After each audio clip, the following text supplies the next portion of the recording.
Hello friends, कैसे हैं आप सब। अपने आज के इस वीडियो में मैं आपसे बात करूंगी क्रिप्टो करेंसी और बिटकॉइन के बारे में। तो इस वीडियो को एंड तक जरूर देखिएगा।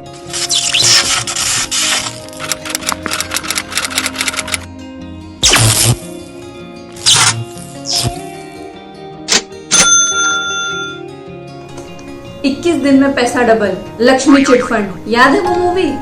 और ऐसे बहुत सारे फ्रॉडस्टर्स हैं जो हमें ये सब बताते रहते हैं कि इतने दिन में इतना पैसा, उतने दिन में उतना पैसा। ऐसा कभी नहीं होता।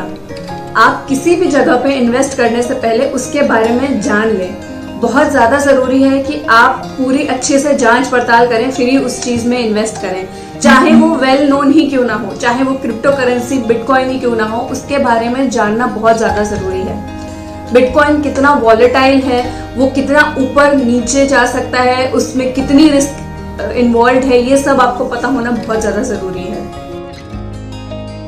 यहाँ पे सबसे पहले हम जानेंगे कि क्रिप्टो करेंसी क्या होता है। क्रिप्टो करेंसी को अगर हम दो पार्ट में डिवाइड करें तो क्रिप्टो और करेंसी आएगा, यानी कि क्रिप्टोग्राफी भी हम उसको बोल सकते हैं। क्रिप्टोग्राफी को अगर हम सिंपल टर्म्स में समझें तो इसका मतलब होता है कि प्लेन टेक्स्ट को अनइंटेलिजिबल टेक्स्ट में कन्वर्ट करना, यानी कि कुछ टाइप के कोड में कन्वर्ट करना, जिससे कि जिसके लिए ये बना है सिर्फ वही इसको समझ पाए।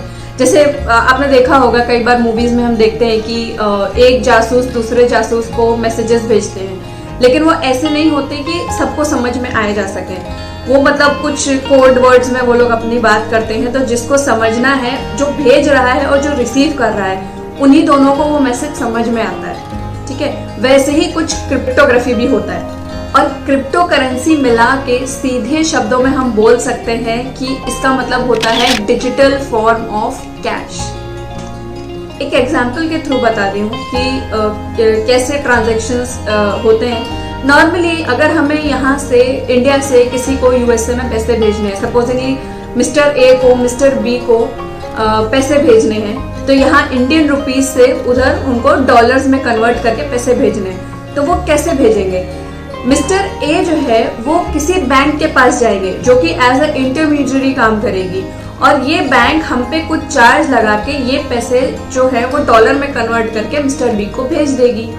ठीक है, ऐसे ही इंटरमीडियरी बीच में बैंक काम करता है। लेकिन क्रिप्टो करेंसी में क्या है कि मिस्टर ए मिस्टर बी को इंडिया से यूएस डायरेक्टली बिना किसी इंटरमीडियरी के भेज सकते हैं। तो ना इंटरमीडियरी होगी बीच में, ना होंगे बैंक चार्जेस। इसका मतलब क्या है कि क्रिप्टो करेंसी को एक जगह से दूसरी जगह या एक देश से दूसरे देश के किसी भी इंसान के पास ट्रांसफर करने में बीच में किसी भी फाइनेंशियल इंस्टीट्यूशन, बैंक या इंटरमीडियरी की जरूरत नहीं होती है। अब बात करते हैं एडवांटेजेस और डिसएडवांटेजेस के बारे में। तो सबसे पहला एडवांटेज तो क्रिप्टो करेंसी का ये है कि ये बहुत ही फास्ट है। कोई भी ज्योग्राफिकल बाउंड्रीज भी नहीं है, यानी कि कहीं से भी कहीं पर भी किसी भी देश से भेजे जा सकते हैं बिना किसी रिस्ट्रिक्शन के।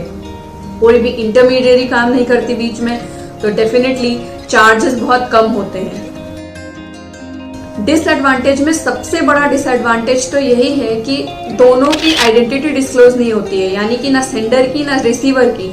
अब मान लीजिए गलती से मिस्टर ए ने मिस्टर बी की जगह मिस्टर सी को भेज दिया, तो ना ही मिस्टर ए पता है कौन है, कुछ नंबर्स आते हैं 789 ऐसे करके कुछ नंबर आते हैं, तो हमें नहीं पता 789 कौन है। ठीक है, और उससे उन्होंने मिस्टर बी की जगह सी को ट्रांसफर कर दिया, हमें नहीं पता सी कौन है, हमें नहीं पता बी कौन है।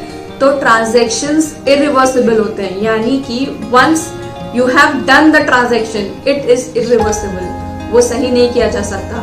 जबकि अगर बैंक बीच में होता है तो बैंक को पता होता है मिस्टर ए कौन है जिन्होंने पैसे भेजे हैं और मिस्टर बी कौन है जिन्होंने पैसे रिसीव किए हैं। तो एक बार ट्रांजैक्शन रिवर्स होने के चांसेस फिर भी होते हैं, लेकिन यहाँ पे बिल्कुल भी चांसेस नहीं होते कि ट्रांजैक्शन रिवर्स हो पाए।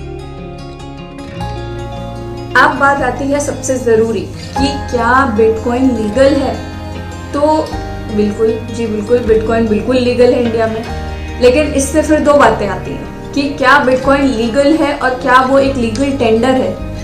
तो लीगल मतलब है आप उसको ट्रेड कर सकते हैं, आप उसको अपने पास स्टोर करके रख सकते हैं। लीगल टेंडर मतलब ये होता है कि जैसे आप किसी शोरूम में गए, सपोजिंगली आपको एक फोन खरीदना है और आपने वहां जाके जो शोरूम का ओनर है उसको बोला कि इसके बदले में मैं ना तुझे बिटकॉइन दे दूंगी और तू मुझे फोन दे दे। तो वो ओनर बोलेगा कि भाई मुझे बिटकॉइन पता नहीं, मुझे तो तुम सीधे रुपए दो और काम खत्म करो, लेके जाओ अपना फोन। तो वो एक्सेप्टेबल नहीं है, that is called a legal tender. तो वो लीगल टेंडर नहीं है, ठीक है। तो अब आप बोलेंगे बस ना अभी मतलब नहीं लीगल है, मतलब नहीं ले सकते हम बिटकॉइन का, तो कुछ मतलब डिजिटल कैश का क्या मतलब, हम किसी को किसी जगह यूज ही नहीं कर पाएंगे। बट ऐसा तो शेयर्स के साथ भी होता है ना। आपके पास XYZ कंपनी के शेयर्स हैं, अब आप जाके शोरूम में बोलते हो ओनर को कि मुझे फोन दे, मैं इसके बदले में तुमको XYZ शेयर्स दे दूंगा, तो क्या वो मानेगा? नहीं ना। वैसे ही इसके साथ भी है, मतलब आप बिटकॉइन के बदले में कुछ सामान नहीं खरीद सकते, लेकिन आप उसे रख सकते हैं अपने पास, तो वो लीगल है।